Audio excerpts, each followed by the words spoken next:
നമസ്കാരം, ഞാൻ ഡോക്ടർ ഭാഗ്യ, Q&B health കെയറിലെ Ayurveda ഡോക്ടറാണ്. മലബന്ധം അല്ലെങ്കിൽ കോൺസ്റ്റിപ്പേഷൻ മൂലം ബുദ്ധിമുട്ടുന്ന സമയത്ത് നമ്മളെല്ലാവരും ഒരുപാട് ഭക്ഷണങ്ങൾ കഴിച്ചിട്ടുണ്ടായിരിക്കാം. കൂടുതലായിട്ടും നിങ്ങൾ വെള്ളം കുടിക്കുന്നുണ്ടായിരിക്കാം, നാരുകളുള്ളതൊക്കെ കഴിച്ചിട്ടുണ്ടായിരിക്കാം. എന്നിട്ടും ചില ആളുകൾക്ക് ഈ ഒരു കോൺസ്റ്റിപ്പേഷൻ മാറുന്നില്ല.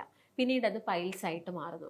എന്നാൽ ചില ആളുകൾ പറയുന്നത് കൂടുതൽ ഫൈബേഴ്സ് ഉള്ള ഭക്ഷണം കഴിക്കുന്ന സമയത്ത് വയറ്റിന്ന് വല്ലാതെ പോകുന്നു, അല്ലെങ്കിൽ ഒരു തവണ പോയി കഴിഞ്ഞാലും ഒരു കംപ്ലീറ്റ് ആയിട്ടുള്ള ഒരു സാറ്റിസ്ഫാക്ഷൻ കിട്ടുന്നില്ല, ഒരു ദിവസം തന്നെ 3-4 തവണയൊക്കെ ടോയ്ലറ്റിൽ പോകുന്നു. ഇങ്ങനെയുള്ള ബുദ്ധിമുട്ടുകളൊക്കെ ആളുകൾ വളരെ കോമൺ ആയിട്ട് പറയുന്നതാണ്. അപ്പം എന്തുകൊണ്ടാണ് ഇങ്ങനെ നിങ്ങൾ ഫുഡ് കഴിച്ചിട്ടും അല്ലെങ്കിൽ വെള്ളം കുടിച്ചിട്ടൊക്കെ പ്രോപ്പറായിട്ടുള്ളൊരു ഇവാക്യുവേഷൻ അല്ലെങ്കിൽ പ്രോപ്പറായിട്ട് നിങ്ങൾക്ക് ശോധന ഉണ്ടാവാത്തത്? അപ്പം അതിന് ഒരുപാട് റീസൺസ് ഉണ്ട്. അല്ലെങ്കിൽ ഇപ്പോൾ കോൺസ്റ്റിപ്പേഷൻ നോക്കുകയാണെങ്കിൽ നമ്മളിപ്പോൾ ഒരു ദിവസമൊക്കെ ചിലപ്പം നമ്മൾ ടോയ്ലറ്റിൽ പോവാതിരിക്കുന്നുണ്ടായിരിക്കാം. അതിന് നമുക്ക് കോൺസ്റ്റിപ്പേഷൻ അല്ലെങ്കിൽ മലബന്ധം എന്നൊന്നും പറയാൻ പറ്റില്ല. നെക്സ്റ്റ് ഡേ ഓൺവേർഡ്സ് അത് ചിലപ്പം ഓക്കെ ആവാം. 2 ദിവസത്തിൽ കൂടുതലായിട്ട് നിങ്ങൾ ടോയ്ലറ്റിൽ പോകുന്നില്ലെങ്കിൽ നമുക്കതിനെ കോൺസ്റ്റിപ്പേഷൻ എന്ന് പറയാൻ പറ്റും. അപ്പം ഇങ്ങനെ എന്തൊക്കെ കേസിലാണ് ഇങ്ങനെ കോൺസ്റ്റിപ്പേഷൻ അല്ലെങ്കിൽ മലബന്ധം വരുന്നത്? നിങ്ങൾ ചിലപ്പോൾ പുതുതായിട്ട് എന്തെങ്കിലും ഒരു മെഡിസിൻസ് സ്റ്റാർട്ട് ചെയ്യുന്ന സമയത്ത്, ചിലപ്പോൾ ഏതെങ്കിലും ഒരു ഇംഗ്ലീഷ് മരുന്നൊക്കെ എടുക്കുന്ന സമയത്താണ് കൂടുതലായിട്ട് ആളുകൾ ഇങ്ങനെ പറയുന്നത്. അപ്പോൾ അങ്ങനെ ഏതെങ്കിലും ഒരു മെഡിസിൻസ് ഒക്കെ എടുത്ത് കഴിച്ചു കഴിഞ്ഞാൽ ഇങ്ങനെയുള്ള ബുദ്ധിമുട്ട് പറയാറുണ്ട്. അതുപോലെ തന്നെ നിങ്ങൾ പൊതുവേ വെജിറ്റബിൾസ് ഒക്കെയാണ് കൂടുതലായിട്ടും ഭക്ഷണത്തിൽ കഴിക്കുന്നത്. പെട്ടെന്ന് ഒരു ദിവസം എന്തെങ്കിലും ഒരു നോൺ വെജ് കഴിക്കുക, അല്ലെങ്കിൽ ഒരു കോഴിമുട്ട 2 ഒക്കെ എടുത്ത് കഴിക്കുക. ഇങ്ങനെയാവുന്ന സമയത്തും ഈ ഒരു കോൺസ്റ്റിപ്പേഷൻ പറയുന്ന ആളുകളുണ്ട്. അതുപോലെ തന്നെ പ്രോപ്പറായിട്ടുള്ള എക്സസൈസ് ഇല്ല, നിങ്ങൾക്ക് തീരെ വ്യായാമമല്ല, നിങ്ങളുടെ ഒരു ബിസി ഷെഡ്യൂൾഡ് ലൈഫിൽ നിങ്ങൾക്ക് എക്സസൈസ് ചെയ്യാനൊന്നും സമയമില്ല എന്നാണ് പൊതുവെ ആളുകൾ പറയുന്നത്. പക്ഷേ നമുക്ക് എല്ലാവർക്കും ഉള്ളത് സെയിം 24 hours തന്നെയാണുള്ളത്. അപ്പം ഈ ഒരു സമയത്ത് നമ്മൾ യൂട്ടിലൈസ് ചെയ്യുന്നത് പോലെയാണ് സമയത്തിൻ്റെ ഒരു കണക്ക് വരുന്നത്. അപ്പം ഇങ്ങനെ സമയമില്ല, എക്സസൈസ് ഒന്നും ചെയ്യുന്നില്ല പറയുന്ന ആളുകളിൽ വരുന്നൊരു പ്രശ്നമാണ് എന്ത്, മലബന്ധം എന്ന് പറയുന്നത്.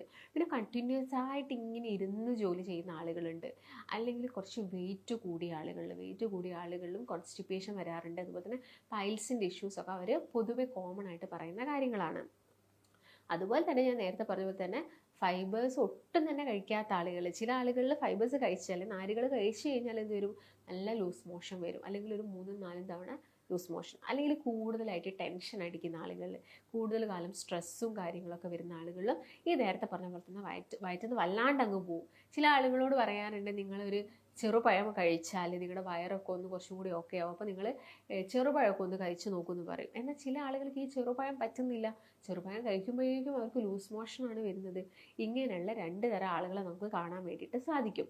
ഞാൻ നേരത്തെ പറയുമ്പോൾ തന്നെ മെഡിക്കേഷൻ്റെ ഭാഗമായിട്ട്, അല്ലെങ്കിൽ നമ്മളൊന്ന് പ്രഗ്നൻ്റ് ആവുന്ന സമയത്ത് സ്ത്രീകളിൽ വളരെ കോമൺ ആണ് കോൺസ്റ്റിപ്പേഷൻ. നിങ്ങൾ അയൺ ടാബ്ലറ്റ്സ് ഒക്കെ സ്റ്റാർട്ട് ചെയ്യുന്ന സമയത്തൊക്കെ ചിലപ്പോൾ നിങ്ങൾ ഈ ഒരു കാര്യം നോട്ടീസ് ചെയ്തിട്ടുണ്ടായിരിക്കും, നിങ്ങൾ പെട്ടെന്നൊരു കോൺസ്റ്റിപ്പേഷനും കാര്യങ്ങളൊക്കെ വരുന്നത്. അപ്പം ഇതെന്ന് പറയുന്നത് നേരത്തെ ഞാൻ പറഞ്ഞപ്പോൾ തന്നെ നമ്മുടെ ഭക്ഷണത്തിൽ ചില കാര്യങ്ങൾ ശ്രദ്ധിക്കണം.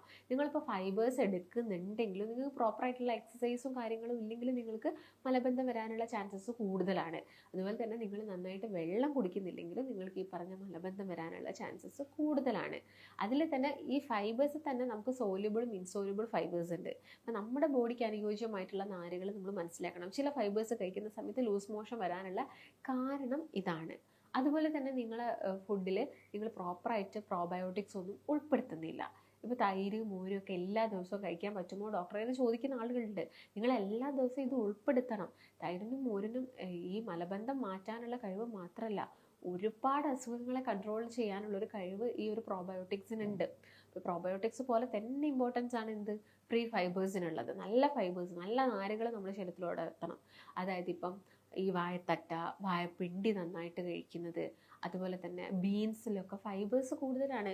അതുപോലെ തന്നെ ക്യാബേജ്, കോളിഫ്ലവർ, ബ്രൊക്കോളി, ഇതൊക്കെ നിങ്ങൾക്ക് അറിയുന്ന കാര്യം തന്നെയാണ്. അപ്പം ഇതെല്ലാ ദിവസവും കഴിക്കാനല്ല പറഞ്ഞത്, ആഴ്ചയിൽ ഒരു 2-3 ദിവസം നിങ്ങൾ എന്ത് കഴിക്കുക, ഇതൊന്ന് നിങ്ങളുടെ ഭക്ഷണത്തിൽ മാക്സിമം ഇൻക്ലൂഡ് ചെയ്യുക. പിന്നെ ചെറുപയറൊക്കെ കഴിക്കണം. ചെറുപയറൊക്കെ മുളപ്പിച്ച് കഴിക്കുന്ന സമയത്ത് അതിലുള്ള നാരുകളുടെ അളവ് കൂടുകയാണ് ചെയ്യുന്നത്. അപ്പോൾ ചെറുപയറൊക്കെ ഇപ്പോൾ രാവിലെ തന്നെ നമ്മളൊരു പുട്ടൊക്കെ ഉണ്ടാക്കി കഴിഞ്ഞാൽ ചെറുപയർ കറി ആവുക, അല്ലെങ്കിൽ കടലക്കറി എന്നൊക്കെ പറയുന്ന സമയത്ത് നമുക്ക് ഇപ്പോഴത്തെ ഒരു യങ് ജനറേഷൻ അല്ലെങ്കിൽ ഒരു യൂത്തുകാരൊക്കെ എടുത്ത് നോക്കുമ്പോൾ അവർക്ക് അതൊന്നും വലിയ താല്പര്യമില്ലാത്തൊരു കാര്യമാണ്. അപ്പോൾ പുട്ടിൻ്റെ കൂടെ നോൺ വെജ് എന്തെങ്കിലും ഉണ്ടെങ്കിൽ അവർക്ക് കുറച്ചും കൂടി ഒരു ഇഷ്ടമാണ് അത് കഴിക്കുക.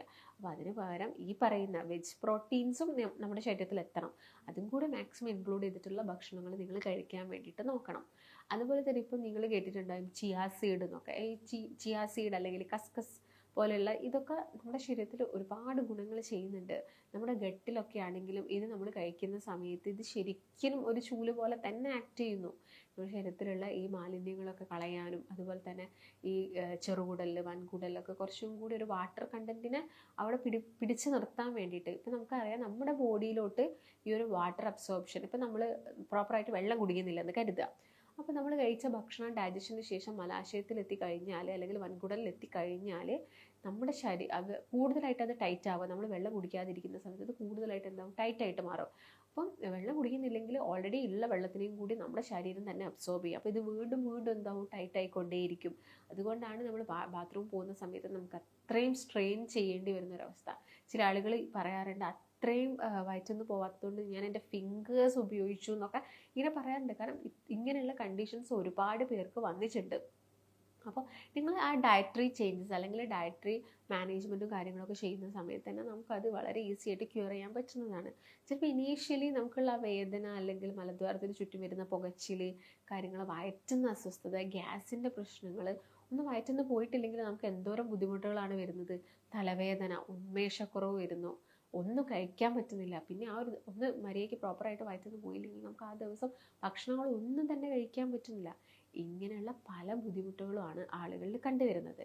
അപ്പോൾ ഞാൻ നേരത്തെ പറഞ്ഞ പോലെ തന്നെ വെജിറ്റബിൾസും അതുപോലെ തന്നെ ഫ്രൂട്ട്സും മാക്സിമം ഇൻക്ലൂഡ് ചെയ്യുക. നാരുകളുള്ളതായിരിക്കണം മാക്സിമം. പേരയ്ക്ക കഴിക്കുക. പേരയ്ക്ക ഒരു ബെസ്റ്റ് ആയിട്ടുള്ള ഫ്രൂട്ടാണ്. ഇപ്പം ഓറഞ്ച് കഴിക്കുന്നുണ്ടെങ്കിൽ ഓറഞ്ച് കഴിക്കുക, പക്ഷെ ഓറഞ്ചിനേക്കാളും വിറ്റാമിൻ സി ഒക്കെ റിച്ച് പേരയ്ക്കയിലാണ്. അപ്പോൾ പേരയ്ക്ക നിങ്ങൾ കഴിക്കാൻ വേണ്ടിയിട്ട് നോക്കുക. അതുപോലെ തന്നെ ഇപ്പം ബെറി ഫ്രൂട്ട്സുകളൊക്കെ കഴിക്കുന്നത് വളരെയധികം നല്ലതാണ്. കാരണം ആൻറ്റി ഓക്സിഡൻസ് റിച്ച് ആണ്. ഇപ്പോൾ ബ്ലൂബെറി, റാസ്ബെറി, അതുപോലെ തന്നെ സ്ട്രോബെറി ഒക്കെ ഇപ്പം തന്നെ ഈ ഒരു സമയം എന്ന് പറയുന്നത് അതിൻ്റെ ഒരു സീസണും കൂടിയാണ്. അപ്പോൾ ഈ സമയത്താകുന്ന സമയത്ത് നമുക്ക് എല്ലാവർക്കും അത് അഫോർഡ് ചെയ്യാനുള്ളൊരു ബുദ്ധിമുട്ടുണ്ടായിരിക്കാം. ഈ ബെറി ഫ്രൂട്ടുകൾ ഇപ്പം സ്ട്രോബെറി സീസൺ ആവുന്ന സമയത്ത് നമുക്കത് അഫോർഡ് ചെയ്യുന്നതുകൊണ്ട് വലിയ പ്രശ്നമൊന്നുമില്ല. കാരണം സീസൺ ആവുന്ന സമയത്ത് അതിന് കുറച്ചൊക്കെ പൈസയിലും കാര്യത്തിലൊക്കെ കുറവ് വരുന്നുണ്ട്. അപ്പം അങ്ങനെയുള്ള സമയത്ത് എന്ത് ചെയ്യുക, അത് മാക്സിമം കഴിക്കാൻ വേണ്ടിയിട്ട് നോക്കുക. അതുപോലെ തന്നെ ഇപ്പം മധുരക്കിഴങ്ങ് നിങ്ങൾ കേട്ടിട്ടുണ്ടായിരിക്കാം. മധുരക്കിഴങ്ങ് നല്ലതാണ്. മധുരക്കിഴങ്ങ് സൂപ്പറായിട്ടുള്ളൊരു ഫുഡാണ്. അപ്പം അതിൽ നാരുകൾ വളരെയധികം കൂടുതലാണ്. പൈൽസ് പേഷ്യൻറ്റിനോട് നമ്മൾ പറയുന്നത് എന്താ, നിങ്ങൾ താൽക്കാലികമായിട്ട് ഇപ്പം വേദനയും ചൊറിച്ചിലും ആ ബ്ലഡും ബ്ലീഡിങ്ങും ഒക്കെ നിർത്താൻ വേണ്ടിയിട്ട് മെഡിസിൻസ് എടുക്കുക. പിന്നെ നിങ്ങളുടെ ഭക്ഷണം ശ്രദ്ധിക്കുക. മധുരക്കിഴങ്ങ് എപ്പോഴൊക്കെ കിട്ടുന്നുണ്ട് അപ്പോഴൊക്കെ വാങ്ങി വേവിച്ചിട്ട് കഴിക്കുക. ഏറ്റവും ബെസ്റ്റ് ആയിട്ടുള്ളൊരു ഫുഡാണ്. അത് നിങ്ങൾ ശ്രദ്ധിക്കുക. അതുപോലെ തന്നെ ഞാൻ നേരത്തെ പറഞ്ഞ പോലെ തന്നെ മോരോ തൈരൊക്കെ അല്ലെങ്കിൽ കാച്ചിയിട്ടൊക്കെ എടുക്കാൻ വേണ്ടിയിട്ട് നോക്കുക. ചേന കിട്ടുന്നുണ്ടെങ്കിൽ ചേന കഴിക്കുക. ചേന കഴിക്കുന്നതുകൊണ്ടൊന്നും യാതൊരു പ്രശ്നമില്ല. കപ്പയും അതുപോലെ തന്നെ ഉരുളക്കിഴങ്ങൊക്കെ ഒന്ന് കുറച്ച് കൊണ്ടുവരിക. അതായത് ചിലപ്പോൾ ഗ്യാസിൻ്റെ പ്രശ്നങ്ങളൊക്കെ ഉണ്ടാക്കും. ചേനയൊക്കെ ആകുന്ന സമയത്ത് നന്നായിട്ട് വേവിച്ചിട്ട് അതിൽ നമുക്ക് കുറച്ച് തേങ്ങയൊക്കെ ആഡ് ചെയ്തിട്ട് വേവിച്ച് കഴിഞ്ഞതിന് ശേഷം തേങ്ങയൊക്കെ ആഡ് ചെയ്തിട്ട് നമുക്ക് കഴിക്കുന്നത് നമുക്ക് പൈൽസ് പോലുള്ള അസുഖങ്ങൾ അതുപോലെ തന്നെ മലബന്ധം പോലുള്ള പ്രശ്നങ്ങളൊക്കെ കുറയ്ക്കാൻ സഹായിക്കും. അത്ര തന്നെ ഇമ്പോർട്ടൻസ് ഉണ്ട് തവിട് നിങ്ങൾ കേട്ടിട്ടുണ്ടായിരിക്കും. തവിടുള്ള അരി നിങ്ങളുടെ ഭക്ഷണത്തിൽ ഇൻക്ലൂഡ് ചെയ്യാം. ഇത് നമ്മുടെ വയറ് കുറച്ചും കൂടി ഒന്ന് ഓക്കെ ആക്കാനും ഗ്യാസിൻ്റെ പ്രശ്നങ്ങൾ കുറയ്ക്കാനും ഫൈബേഴ്സ് കൂട്ടാനും ഒക്കെ ഹെൽപ്പ് ചെയ്യുന്നുണ്ട്. അപ്പം ഈ പറഞ്ഞ കാര്യങ്ങളൊക്കെയാണ് നിങ്ങൾ മെയിനായിട്ട് ശ്രദ്ധിക്കുന്നത്. ഇതിൻ്റെ കൂടെ എക്സസൈസ് നിർബന്ധമാണ്.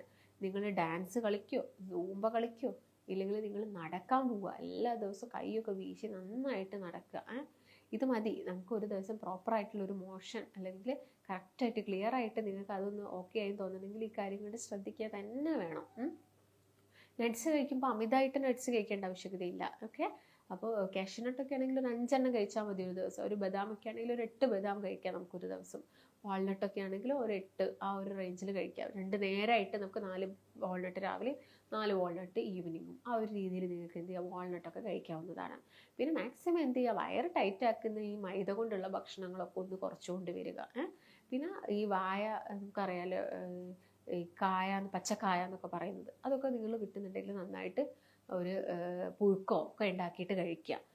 അതിനകത്തേക്ക് കറിവേപ്പില, തേങ്ങയൊക്കെ ഒന്ന് ചതച്ചിട്ട്, ചെറിയുള്ളിയൊക്കെ ഒന്ന് ചതച്ചിട്ടിട്ട് ഒരു പുഴുക്ക് രൂപത്തിൽ കുറച്ച് ചെറുപയറൊക്കെ ആഡ് ചെയ്തിട്ട് നമ്മുടെയൊക്കെ വീട്ടിൽ സർവ്വസാധാരണമായിട്ട് ഉണ്ടാക്കുന്നതാണ്. അതിനകത്തേക്ക് നമുക്ക് വേണമെങ്കിൽ വേറെയും പരിപ്പ് വർഗ്ഗങ്ങളൊക്കെ ആഡ് ചെയ്യാവുന്നതാണ്. ആ രീതിയിൽ നമുക്കൊരു പുഴുക്ക് എല്ലാ ദിവസവും കഴിക്കാം. അത് നല്ലൊരു ഫുഡാണ്. രാത്രിത്തെ ഒരു ഭക്ഷണത്തിന് പകരം നിങ്ങൾ ഈ ഒരു ഫുഡ് കഴിക്കുക. അതെന്ത് ചെയ്യുക, ഉറങ്ങുന്നതിൻ്റെ ഒരു 3 മണിക്കൂർ മുമ്പായിട്ടൊക്കെ കഴിക്കാൻ വേണ്ടിയിട്ട് നോക്കുക. പിന്നെ എപ്പോഴും നമ്മുടെ ശരീരത്തിൽ നീർക്കെട്ടോ അല്ലെങ്കിൽ കോൺസ്റ്റിപ്പേഷനോ കാര്യങ്ങളൊക്കെ ഓക്കെ ആണെങ്കിൽ നമ്മുടെ സ്ലീപ്പ് സൈക്കിൾ ഓക്കെ ആയിരിക്കണം. നമ്മുടെ ആ സർക്കാഡിയൻ റിതം എന്തായിരിക്കണം, കറക്റ്റ് പ്രോപ്പർ ആയിരിക്കണം. അതിന് കൃത്യമായിട്ട് ഒരു സമയത്ത് നിങ്ങൾ കിടന്നുറങ്ങും. ഒരു ദിവസം 8 മണിക്ക് കിടന്നുറങ്ങി അടുത്ത ദിവസം 10 മണിക്ക് അല്ലെങ്കിൽ 11 മണിക്ക് ഉറങ്ങുക, ആ ശീലം അങ്ങോട്ട് ഒഴിവാക്കുക. ഒരു ദിവസം നിങ്ങൾ 10 മണിക്ക് ഉറങ്ങുന്നുണ്ടെങ്കിൽ ആ എല്ലാ ദിവസവും നിങ്ങൾ 10 മണിക്ക് തന്നെ കിടന്നുറങ്ങുക. എന്നിട്ട് ഒരു 7 മണിക്കൂർ കഴിഞ്ഞ് അല്ലെങ്കിൽ ഒരു 8 മണിക്കൂർ കഴിഞ്ഞിട്ട് എഴുന്നേറ്റിട്ട് പ്രഭാത കർമ്മങ്ങളൊക്കെ ചെയ്തിട്ട് എക്സസൈസ് ചെയ്യുക. അത് നിർബന്ധമാണ്. എഴുന്നേറ്റ പാടെ നമുക്ക് വേണമെങ്കിൽ ഒരു ഗ്ലാസ് വെള്ളം, തിളപ്പിച്ചാറിയ വെള്ളം ഒരു ഗ്ലാസ് കുടിക്കുന്നതൊക്കെ നല്ലതാണ്. അത് ചെയ്യുക. അതുപോലെ തന്നെ ഇപ്പം പാഷൻ ഫ്രൂട്ടൊക്കെ കിട്ടുന്ന ഒരു സമയമൊക്കെ ഉണ്ട്. പാഷൻ ഫ്രൂട്ട് എന്ന് പറഞ്ഞാൽ ഇറ്റ്സ് വെരി ഗുഡ് ഫോർ അവർ ഹെൽത്താണ്. അത് കിട്ടുന്നുണ്ടെങ്കിൽ അതൊക്കെ നിങ്ങൾ മാക്സിമം യൂട്ടിലൈസ് ചെയ്യുക. അതുപോലെ തന്നെ അതിനകത്ത് പഞ്ചസാര ആഡ് ചെയ്യാൻ പാടില്ല കേട്ടോ പാഷൻ ഫ്രൂട്ട്. അതുപോലെ തന്നെ നിങ്ങൾ കഴിക്കുന്നതാണ് ഏറ്റവും ബെസ്റ്റ് എന്ന് പറയുന്നത്. ഓക്കെ, അപ്പോൾ മെയിനായിട്ടും ഈ കോൺസ്റ്റിപ്പേഷൻ, മലബന്ധമുള്ള ആളുകളൊക്കെ ശ്രദ്ധിക്കേണ്ട പ്രധാനപ്പെട്ട കാര്യങ്ങൾ ഇതൊക്കെ തന്നെയാണ്. അപ്പോൾ നിങ്ങളിങ്ങനെ ഒരുപാട് കാലമായിട്ട് കോൺസ്റ്റിപ്പേഷൻ വരിക, മെഡിസിൻസ് എടുക്കുന്ന സമയത്ത് ഓക്കെ ആവുന്നു, വീണ്ടും പ്രശ്നം വരുന്നു, ഇങ്ങനെ പോകുന്ന ആളുകളുണ്ട്. അപ്പം അങ്ങനെയുള്ള ആളുകൾ എന്ത് ചെയ്യുക, മാക്സിമം നിങ്ങളുടെ ഭക്ഷണത്തിൽ ചേഞ്ചസ് വരാൻ വേണ്ടിയിട്ട് നോക്കുക. അപ്പം ഭയങ്കര ബുദ്ധിമുട്ടായിട്ട് പൈൽസ് പോലുള്ള പ്രശ്നങ്ങൾ വന്നിട്ടുള്ള ആളുകളൊക്കെയാണ്, നിങ്ങൾ ഒരുപാട് കാലമായിട്ട് ബുദ്ധിമുട്ടുന്ന ആളുകളൊക്കെ ആണെങ്കിൽ നമുക്ക് കൺസൾട്ടേഷൻ നമ്മൾ കൊടുക്കുന്നുണ്ട്. അപ്പം നിങ്ങൾക്ക് താഴെ കാണുന്ന നമ്പറിൽ കോൺടാക്റ്റ് ചെയ്യാവുന്നതാണ്.